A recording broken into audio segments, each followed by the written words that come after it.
guys, welcome to this video where we're going to have a look at how to do the derivative of some different trig functions. So I'm just going to jump over to this blackboard area here for a moment. So deriving trig functions. Well, what does that mean for a start?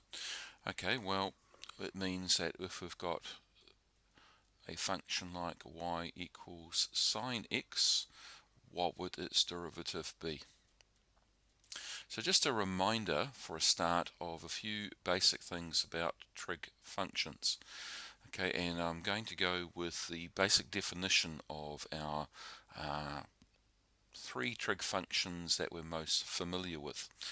So what I'm going to do is I'm just going to draw myself a little shape here. So a triangle, I mean. So let's see if I can get that drawn.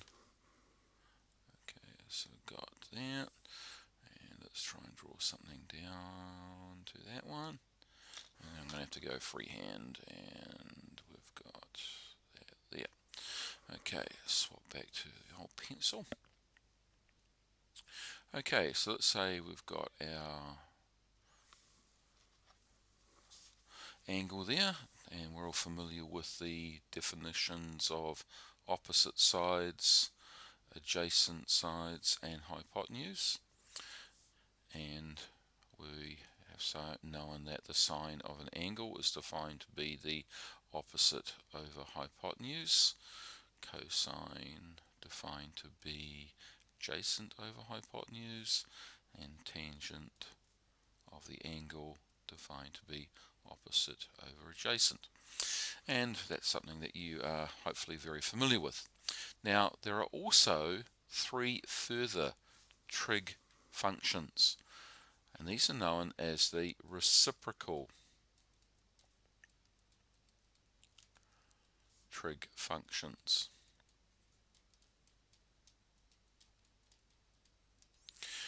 Okay, now what's that about? Well, you know that sine is defined to be opposite over hypotenuse. Well, what happens if we say, well, what do we call a hypotenuse over opposite? Is that got a name? And yes, it does. It's known as the cosecant function. Cosecant, which is abbreviated to cosec. So it's defined to be the cosec of an angle is defined to be hypotenuse over opposite, and that means of course that the cosec of an angle is 1 over the sine of the angle. Okay, and what about the other ones? Well, we have got secant, known as sec for short, and so the sec of an angle is defined to be hypotenuse over adjacent, and that means that the sec of an angle is 1 over the cosine of an angle. And for tangent, okay, there is cotangent function, known as cot for short. So the cot of an angle is defined to be adjacent over opposite, and cot of an angle is 1 over the tan of an angle. Of course, for each of these, you can also say there that sine of an angle is 1 over the cosec of an angle as well. So you can turn these around to have cosec and tan at the front if we need to. Right, so that's a little bit of background. That's one piece of information we're going to need to use. Another thing that we're going to need to use in our proof of how to get the derivative of sine is this bit of information. And so this is just a note down here. This is a building block. We're going to be using or looking at what happens to the function sine x over x when we take the limit as x approaches 0. And we're going to see that equals 1. And that's possible to show in a number of ways. The simplest way is to actually use Graphmatica. So I'm just going to jump out of the blackboard there for a moment, and I'll need to go back into it, so I need that tool, that pointer, and we're going to type in the function y equals sine x divided by x, and yep, I think that's correct. Yep, that is. And so what are we seeing here? Well, we can see that we're getting this straight line here. In fact, I'm not even sure if that's right actually. No, it's not. I need to have brackets around sine x, otherwise it's getting the sine of x divided by x. Okay, let's try that instead. There we go, that's more like I was expecting to get. So let's just clear the old screen and try putting that back in again. There we go.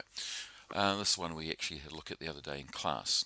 Now, what hopefully you can see here is that as as x gets closer and closer to 0 from both sides, the function is getting closer and closer to 1. Okay, which is all very good, but that's something that we do need to use. So I'm just going to go back here and let's remind ourselves that yes, this is something that is true. Okay, now what I'm going to do is I'm going to go through the proof of how to derive the sine function, and I may not get time to do much more than that, and you might be looking at the other derivatives using the explanation from your textbook. But anyway, let's see if we can how far we get. Right, so create a new page, and here we're going to look at find the derivative of y equals sine x. Okay, so what we're going to do, we're going to call that function f is equal to sine x. Okay, so what we're going to do to get our derivative, we're going to use first principles, which you might recall is fx plus h, so that will be sine x plus h, minus from that our original function, which is not fx, it's sine x,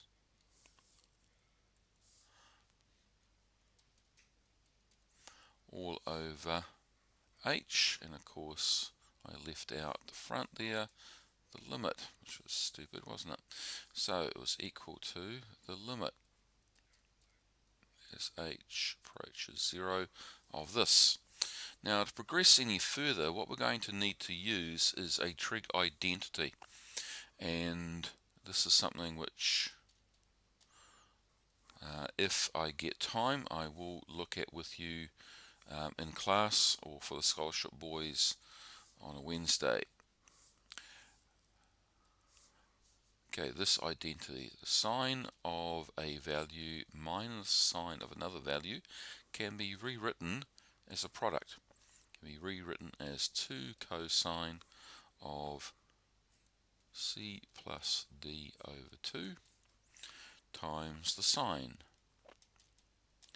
of c minus d over 2. Okay, let's take that as a fact. Okay, so what I'm going to do back here is I'm going to use that. Okay, so we've got the limit as h approaches 0, and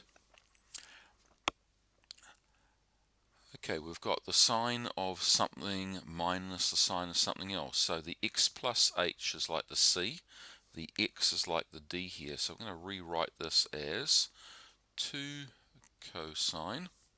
C plus d would be x plus h plus x. So what would that be? That would be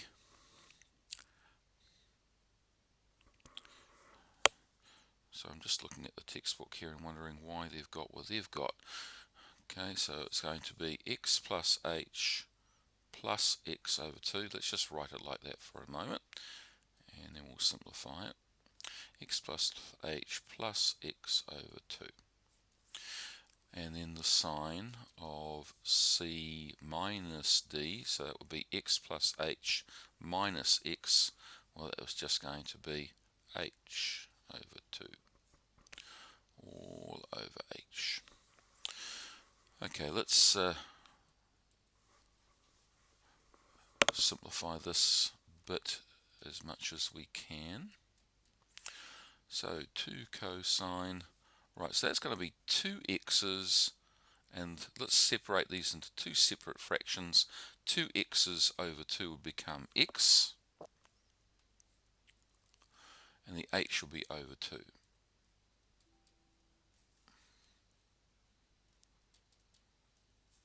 And this hasn't changed, and it's all over h. Alright, so to progress this any further, what we're going to do next is we're going to divide top and bottom by 2. And we'll see how that is useful in a moment. So we're going to get cosine. If I divide the top by 2, it'll just be cosine of x plus h over 2 times the sine of h over 2. And if we divide the bottom by 2, it becomes h over 2. Okay, and yes, we can rewrite this a little further as limit h tends to 0.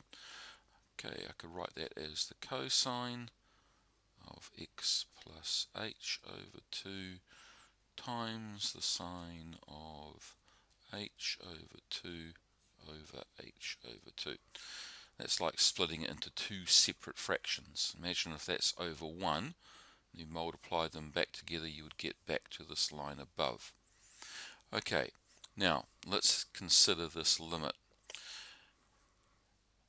As h approaches 0, okay, what would happen to this part here?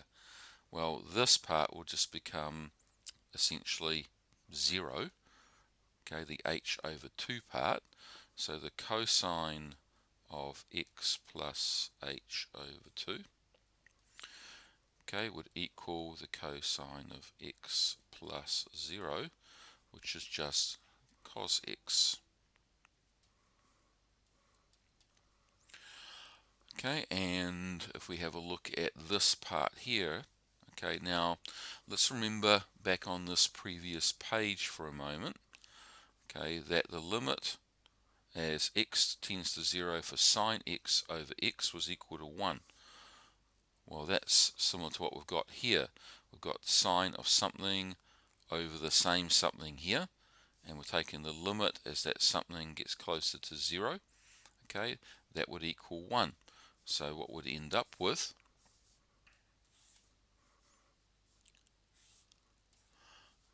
would end up with this equal to cos x, this cos x here, times 1. Because this limit as h tends to 0 for that is equal to 1. So what we've got is equal to cos x. So we started off with the function sine x, and we've seen that the derivative is the cosine function.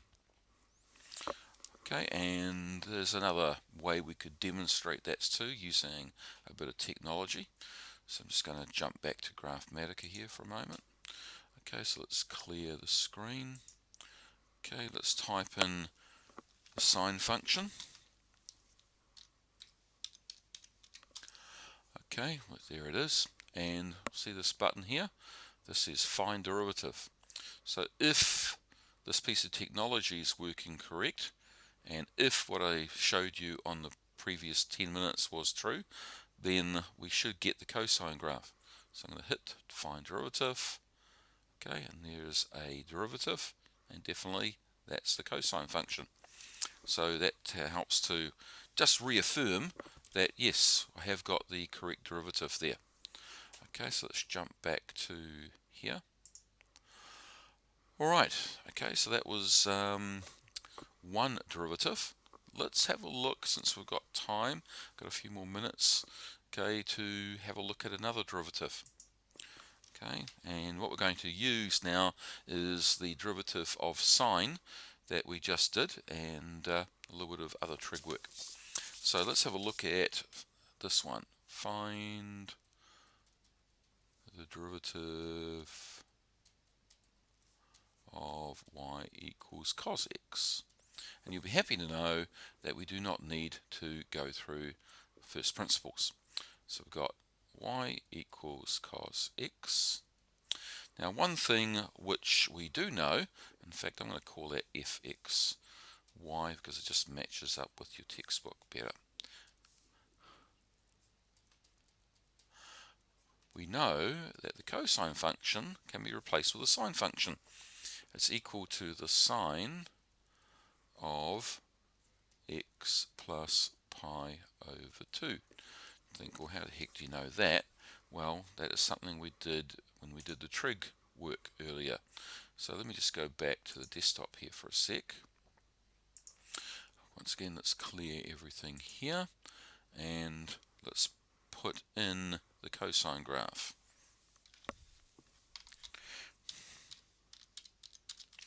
So what I said on that previous screen was that this is equal to the sine of x plus pi over 2.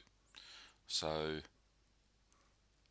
let's prove that that's true. If I were to put in y equals the sine x plus, and let's put this in brackets, pi over 2, then all going well, we should get that on top of the cosine graph. There we go. Notice that change in color. Yep.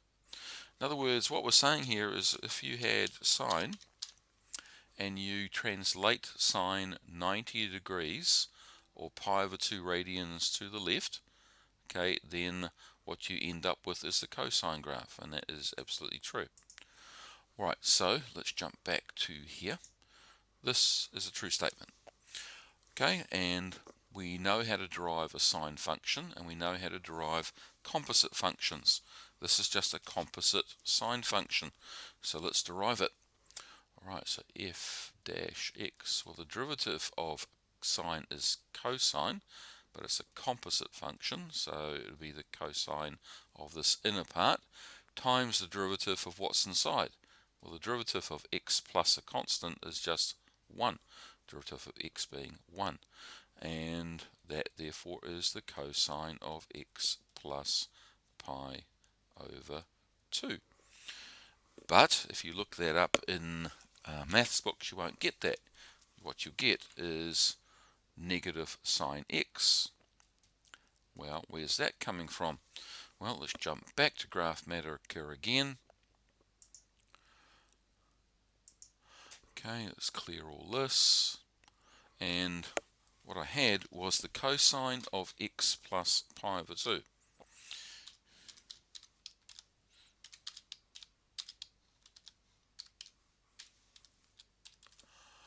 Okay, and if we graph that, there we go, we get that graph. Now that to me looks like a sine function which has been reflected in the x-axis, and that is y equals negative sine x, same function.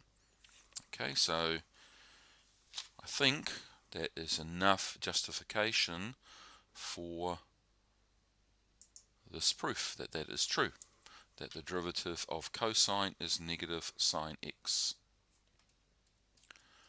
So far we've got y equals sine x, its derivative is cosine x. The function y equals cos x, its derivative is negative sine x. Okay, and one last one. Let's have a look at y equals tan x. Now, one of the things we did when we did the trig work a few weeks ago was we looked at that sine tan, can be also written as sine x over cos x. And we know how to derive sine and cosine. We've just done those two, and this looks like a quotient rule situation. So I'm going to move over here, and I'm going to derive it using quotient rule. So f dash x would be the derivative of sine times, so f dash times g, which is the derivative, sorry, the bottom function. That's also cos x, minus the derivative of the bottom, which is negative sine x, times the top one, all over cos the bottom function squared. Alright, now that is going to be cosine x all squared, or cos squared x. That is negative sine x times sine x, and a negative of that, so that's going to be plus sine squared x all over cos x being squared. Now, one other identity, sine squared of an angle plus cos squared of an angle equal to 1. We're going to take that as being true. And you can look that up on the formula sheet. That is a well-known trig identity. So that is equal to 1 over cos x all squared. Now that is the same as 1 over cos x all squared. If you multiply that fraction by itself, you get back to that. Forgive the rather untidy writing. In fact, let's tidy it up better than that.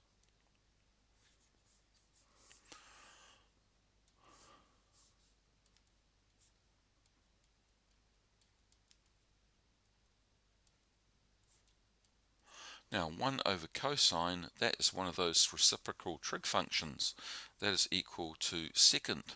So this is secant x all squared, which we typically write as sec squared x.